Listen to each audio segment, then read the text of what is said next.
Sky William Mead, and I'm a dyslexic artist and a fourth year PhD candidate at London Metropolitan University School of Art, Architecture and Design. So I'm doing a practice-based PhD, and the title of my talk today is about my central finding, that being, excuse me, the Dyslexic Sublime. So a brief overview there of dyslexia. I realise most of you already know all this stuff, but obviously difficulty with the word primarily. But there are many studies out there that point to brain differences, right brain propensity, for example, and others, such as Professor John Stein cited there. This, again, as you all know, hinders our academic performance, us dyslexics, causing increased frustration, inadequacy, and from what I found in my research, often this otherness. Again, as many of you have pointed to over the last day or so, there is emerging research over the last decade or two of the shift in focus to the strengths attributable to dyslexia, such as visual spatial awareness. Those authors there you're also probably familiar with, Thomas G. West and Ferdinand and Brock Heidi, in their book Heidi, The Dyslexic Advantage, which they call the advantages, these strengths that you're probably also aware of, most of you. So this otherness I just talked about, in experienced by dyslexics often, this outsider, is also evident in the sublime, in philosophy, in art. The sublime in art transcends ordinary perception. There's this terror spoken about, trauma, sense of awe, challenging our comprehension of the sublime experience. Brief overview of the historical context of the sublime. Probably the earliest known writer is Longinus, in his treatise on the sublime, where he expounded on elevation, loftiness of thought, and the Greek term, being a Greek philosopher, pathos, strong emotion. Much later in the 18th century, Burke, a Irish politician and philosopher, spoke of, in his book, the philosophical inquiry of the beautiful and sublime. Again, he spoke of terror, trauma, pain. Contemporaneous to Burke was Kant, philosopher. He wrote extensively also on the sublime in his critiques of judgment, where he expounded on the dynamical sublime, sense of awe in nature, for example, and the mathematical sublime, vast or extent in number or scale. And then later still, in the 1980s, Lyotard, in his book, The Postmodern Condition, also talks of a postmodern sublime, the unfamiliar, ineffable, and the different moments of confusion through injustice, challenging norms. And Kant there spoke of the suprasensible, beyond the senses. So my research then has been to explore gaps in the literature. As many of you know, there's some literature on art and dyslexia, but not so much on perceptual differences in dyslexic artists, for example. There's this ongoing debate between dyslexia and creativity, so this calls for further investigation. I've utilised an interdisciplinary approach. So I'm an artist, I'm making art because it's a practice-based PhD, and I'm exploring philosophy and the sublime, and also social sciences or cognitive sciences, many of your field.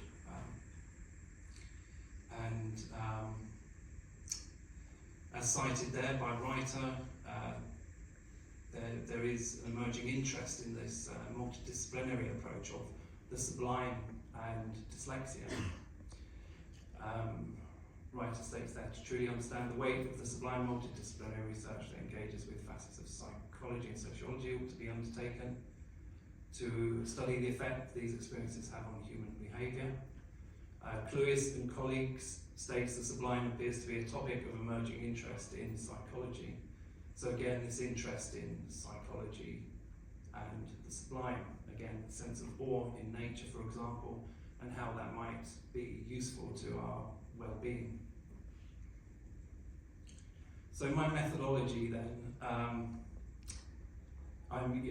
using a qualitative methodology, a phenomenological approach, again practice-based PhD, throughout my PhD I've been making art and documenting the art making, writing, recording, visually and oral means processes. So the focus, being a phenomenological one, is really about the experiences of dyslexic artists and the art making processes. I've also utilised reflexivity in my methodology as a self-analysis tool. My positionality, as I'm a dyslexic artist, I'm an insider, so to ensure critical examination of my research and processes and findings, hopefully to avoid bias. Further still in my methodology, I recruited 21 dyslexic artists, mostly online, but many also through referrals and acquaintances I've made along the way in my studies in art. So initially I started with a semi-structured interview conducted online. This was during COVID, so we were in various stages of lockdown. Most of the participants felt quite comfortable with this, and I ensured that I was adhering to the ethical standards set out by my university. Later on in my research, I conducted 3 workshops where I really dug deeper into the art-making processes. So the interviews were more about the lived experience. So what I found is that these artists have heightened senses, such as they sort of notice things that other people don't notice, small details, strong emotion again, and they would often incorporate elements of awe and wonder, transcendence and otherness in their art making. Often people assume that dyslexic artists have an easy time, dyslexics have an easy time being artists because they're able to express themselves freely, but that's not always the case. Many dyslexic artists struggle with art, but what I noticed is that these dyslexic artists were able to leverage, by developing, or whether they were aware or not, of the visual spatial strengths, such as divergent thinking, intuition, where they utilise these as adaptive strategies. 2 insights there of 2 of the participants on the Sublime. KT describes dyslexia as otherworldly, bigger than us, which he related to the Sublime. And DB talks of, in the art-making process, moments of clarity, magical moments, the luminous, relatable to the Sublime. Furthermore, discrimination, stigmatisation, and marginalisation were a common theme, evident in all the participants to some greater or lesser degree, due to societal attitudes, probably unsurprisingly to you all. But these artists were able to transcend these experiences of otherness in their art making. So the Dyslexic Sublime responds to discrimination, celebrates diversity, challenges norms, and promotes inclusivity in the arts. I'll just take a sip of water. So an overview of themes and patterns, and intuitive expression again, sensory sensitivity, feeling, seeing, thinking in unusual ways. Holistic, bigger picture thinking, themes of transcendence, especially from trauma. Alexandre Parsay, you're all probably familiar with his papers, talks of this post-traumatic growth. Often for dyslexic artists, we, in our, after pretty horrendous experiences at school, in our adolescence, if we're fortunate, we find what's known as the niche, which you're probably familiar with. And in my case, and for these individuals, it was art. So they were able to transcend those experiences and grow in a positive way through art making. Weird otherness, again, commonality. Empathy, probably due to being repeatedly humiliated and stupefied, etc. Difference in interpretation. Preference for use of what some people might say right brain imagination, especially in their art making.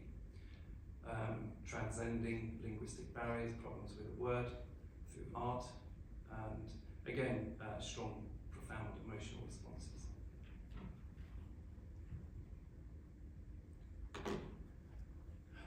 Implications.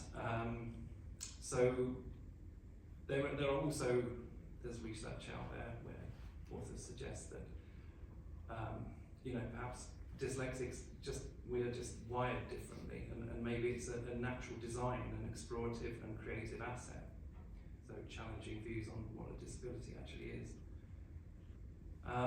It's important to say not all dyslexic artists embody the sublime or are even familiar with it. But this concept can offer insights into their unique perspectives and enrich contemporary art. So in my research, I explored parallels with the sublime and dyslexia.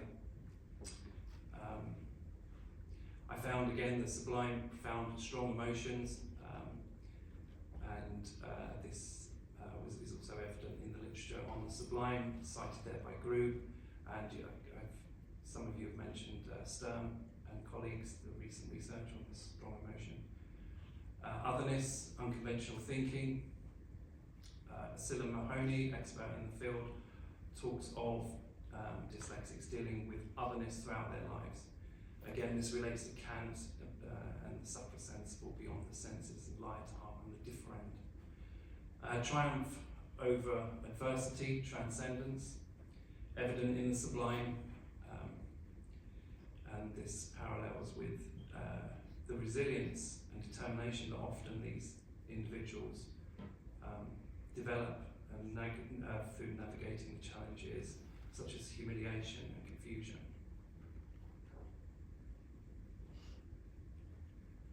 So the concept of the dyslexic sublime is really about this experience of otherness and how through that experience these artists develop their visual spatial strengths, thereby creating unique art.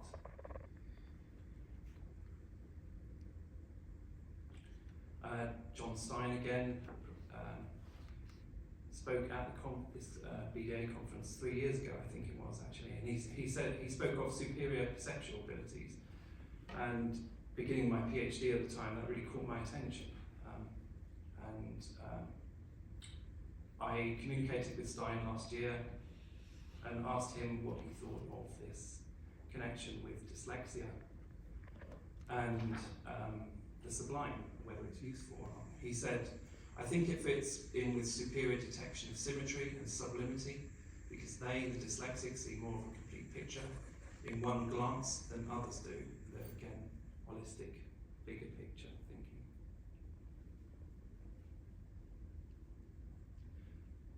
So in conclusion then,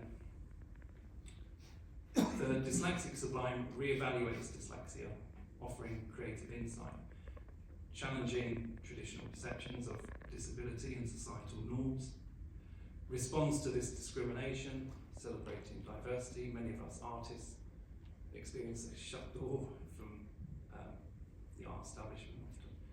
We're marginalised. promoting inclusivity in the arts, enriching expression, different types of art, different perspectives, stimulates innovation and unique perspectives, valuable in art and education, promoting neurodiversity and inclusivity, and inspires dyslexic artists to explore their unique way of creating. Here are my references. So the Dyslexic Sublime then, to summarise, is this transcending otherness through art making. Thank you.